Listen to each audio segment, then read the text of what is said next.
All right. Good evening, gentlemen and ladies. So my name is Marcinio Rayford. I have the pleasure of putting on this class about ropes and knots today, and hoisting an axe. Okay, so when we're done, we'll hoist an axe. But first, I wanted to talk about the importance of ropes, the different styles of ropes, what they're used for. And I'm gonna be brief with it.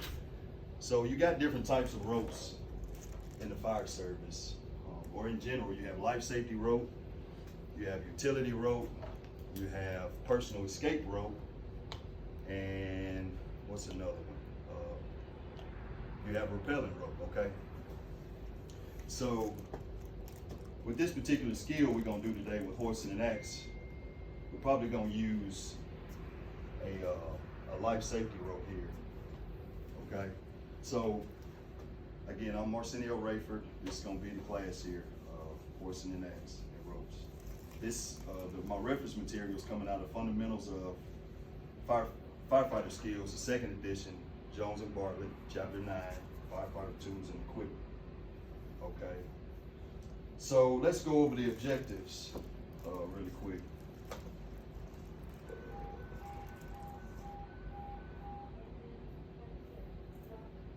Okay, so I hope you guys can see that. So I'll try to be brief on them because they're kind of long. But the first objective is going to be tying knots, being an idle exercise, but a practical skill you want to use on the job, okay? Objective 2 is going to be in emergency situations, you may have to raise or lower a tool to other firefighters. Objective 3, it is important you learn how to raise and lower an axe, a pipe pole or ladder, a hose line, and an exhaust fan. Objective 4, you must ensure that the rope is tied securely to the object being hoisted so that the tool does not fall.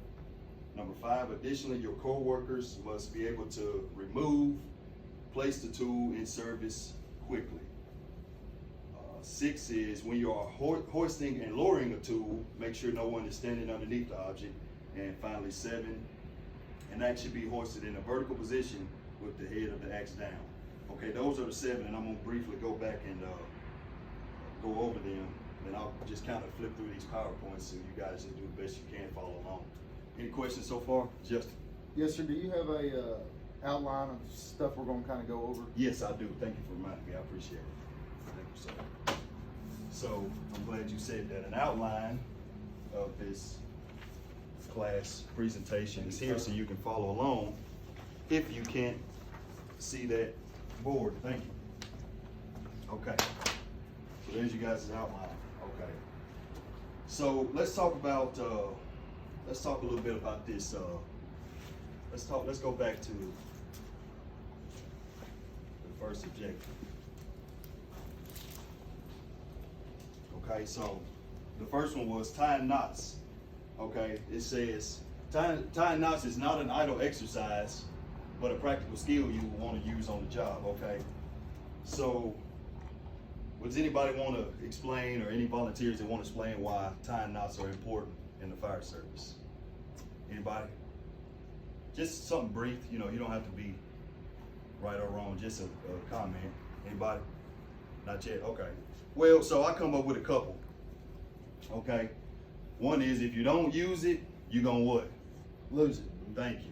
You're gonna lose it, okay? Another one would be not so important in the fire service because we learn them at such a basic level. Before you even get out of the academy, you learn about, I think it's 8 or 9 knots, but you learn them in that very basic level so that you're already acclimated with them.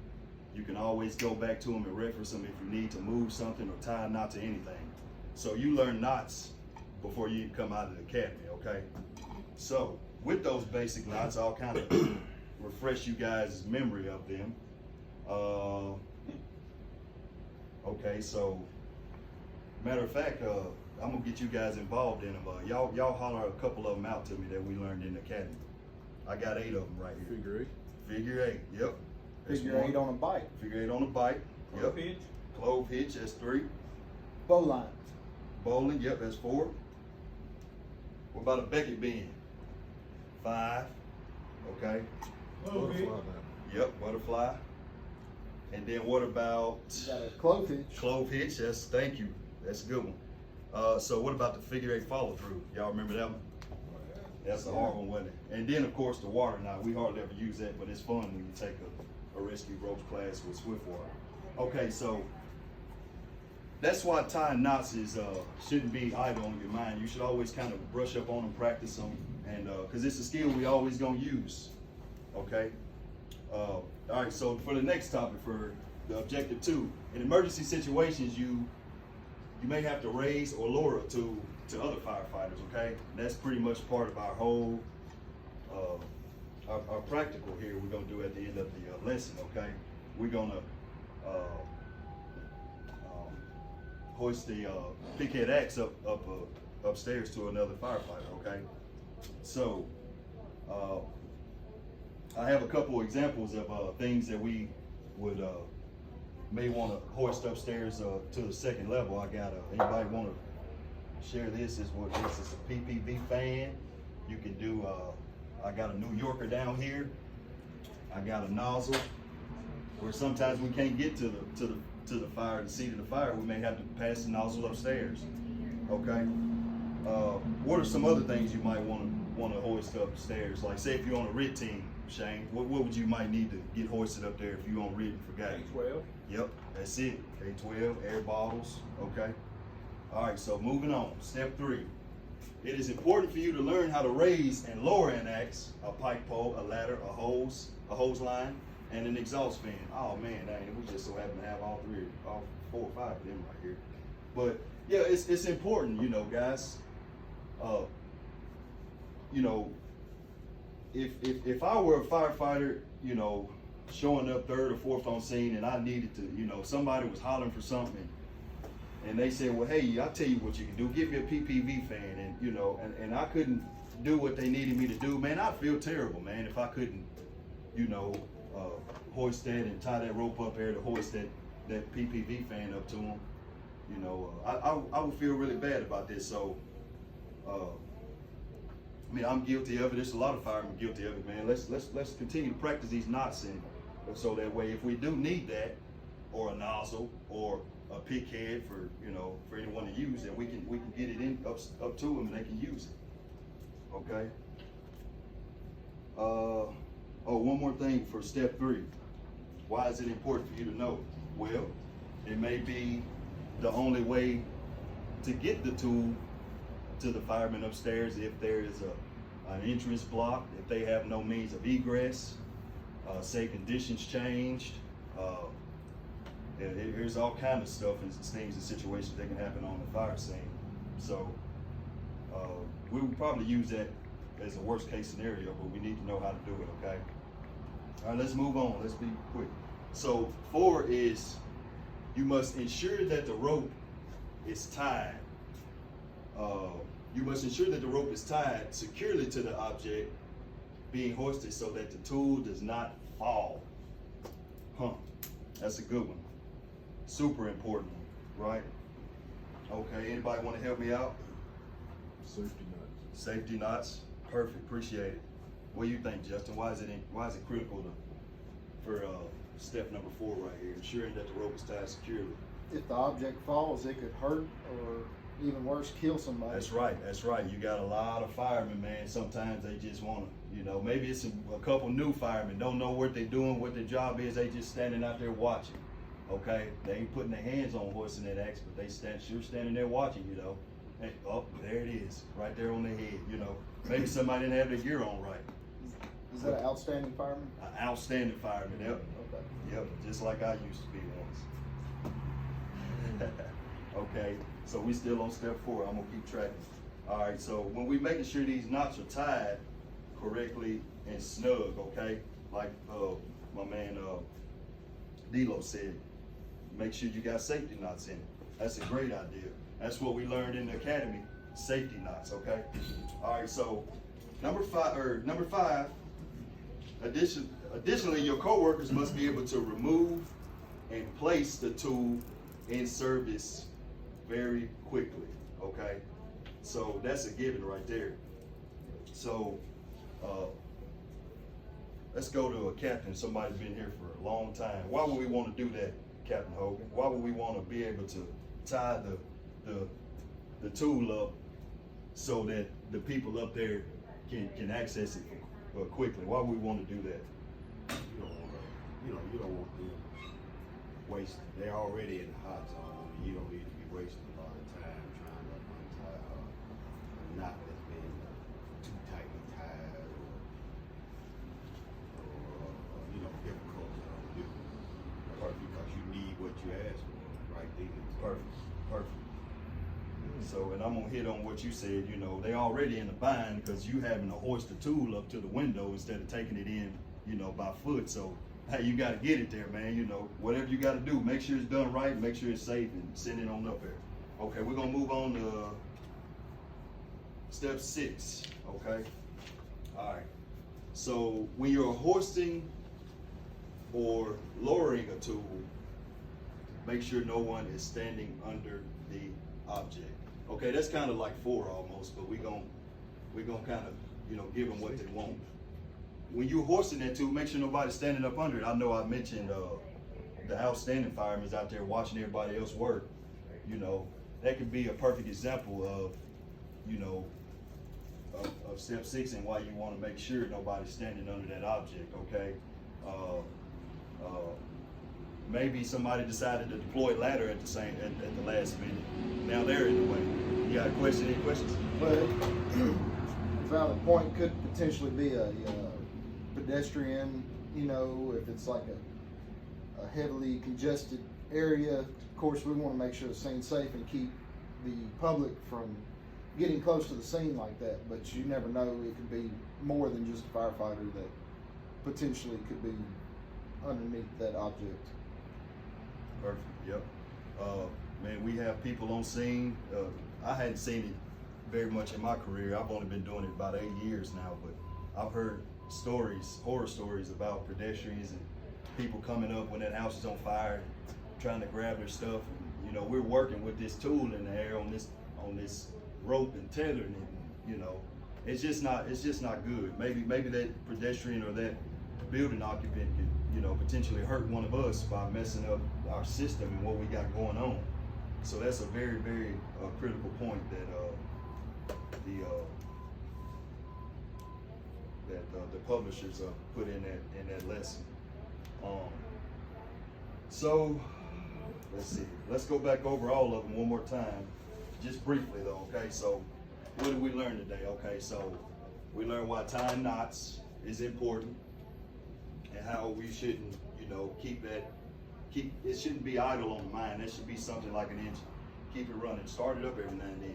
Practice it, okay? Because they are used on the job at some form of fashion, okay? Number 2, we went over in emergency situations. We may have to lower a tool to a firefighter. Maybe it may be a PPV fan. Maybe we just need to get smoke out of there, okay? Number 3, why it's important for you to be able to raise this axe, pike pole, ladder, or exhaust fan. We talked about why it's important to do that. 4, you must ensure that the rope is tied correctly. We went around that, hit on that for a little bit in case if it falls or anybody standing up under it. You want to do it first. Practice your knots, that way you can tie it the right way first. Co-workers being able to move and place the tool into service quickly. So we covered when that rope is tied and you send it up on the when you send that tool up on that rope, it'll be able to be placed in service quickly. 6 was making sure no one is standing up under the object. So we're gonna make absolutely sure of that. And 7 was when we are, let's hoist this axe in a vertical position.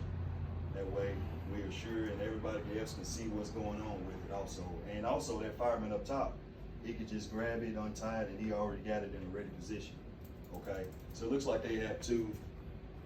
We have two objectives under 7. It shows us how that we're going to do this step, and that it says use a figure 8 or a clove hitch on the head. Okay, which is the working part of the axe. Then number 2, use half hitches along the handle. Okay, so I think we can handle that. But first, before we perform this practical, I wanted to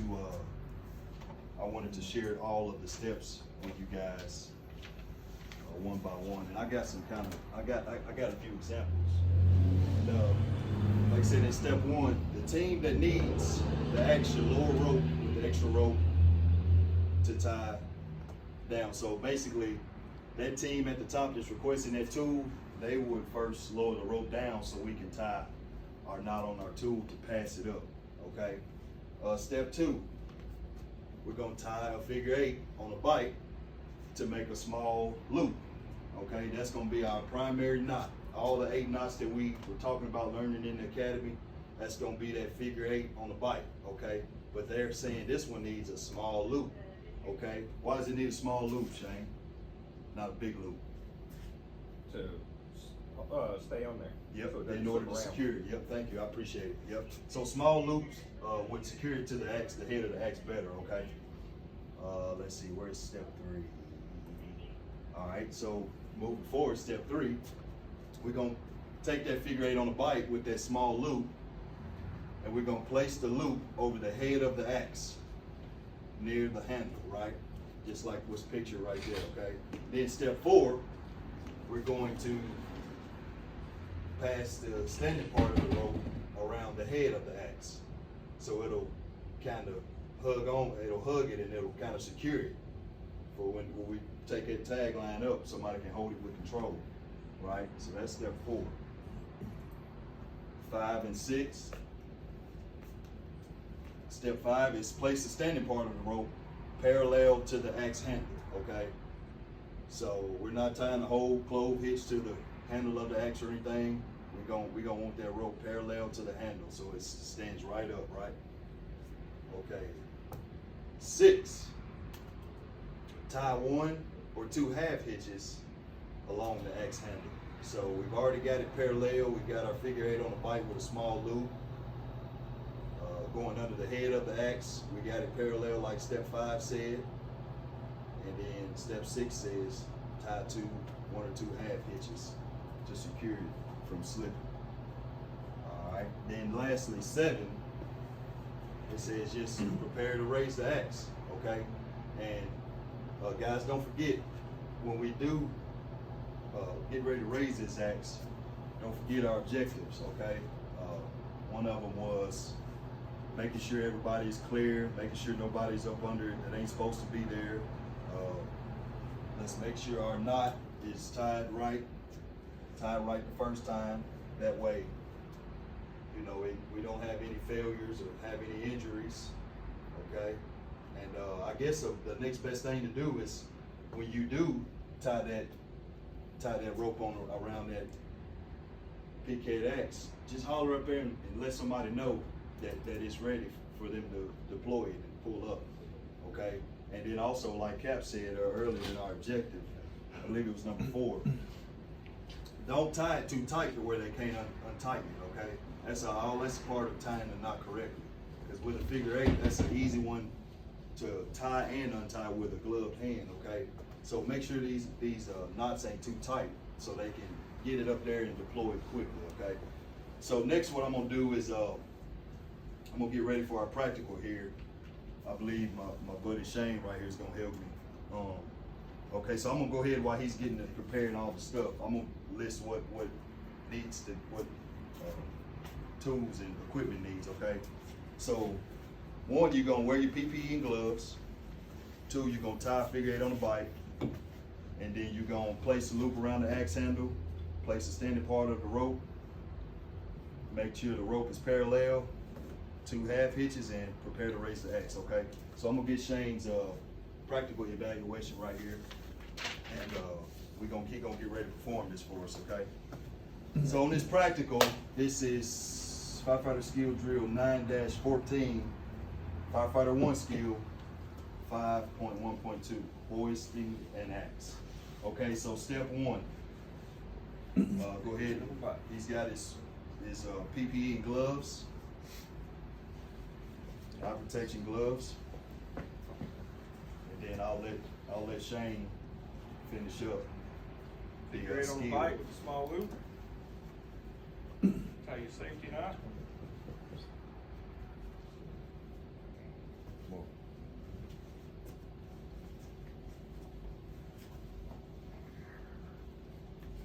Yeah, take your time. We got plenty of time. Oh yeah. No rushes. Make sure that camera can see you. I think that, yeah, it's good.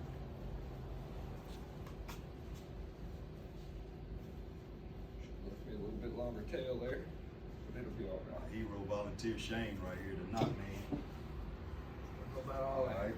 So he's Yeah. hoisting it, yep.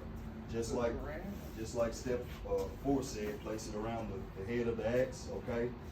Here comes 5, I believe. Parallel.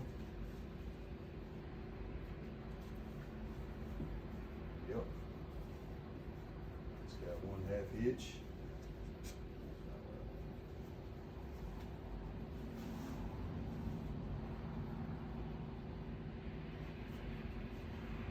Got 2.5 hitches. Alright, hold that for Mr. Shane. There we go. That's beautiful. Alright, so parallel, figure 8, small loop. It's running parallel to the, and it's not going anywhere, okay?